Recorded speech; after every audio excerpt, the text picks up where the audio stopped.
आज के हमारे प्रोग्राम का मतलब ये नहीं है कि ये आपके प्रोग्राम है, ये हमें एक बहुत बड़ा संदेश देता है। इससे हमें पता चलता है कि ये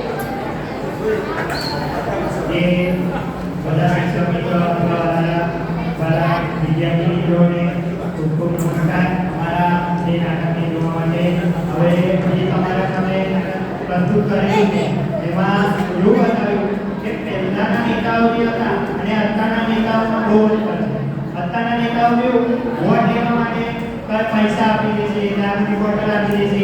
તમારા ઘરમાં તમારા મમ્મી અથવા તમારા પપ્પા હોય, તમારા પપ્પાને કહેવાનું કે એવા લોકોને વોટ આપો કે જે લોકો આપણને કામ લાગે, એવા લોકોને નહીં કે કામની સરપંચ આપણે ફોન કરી સાહેબ અમારે આ કામ છે કે ફોન જ ના ઉઠાવે, એવા લોકોને વોટ આપવાનો કે જે આપણે ફોન કરી તરત કામ આવે। અસ્તુ જય હિન્દ, જય ભારત।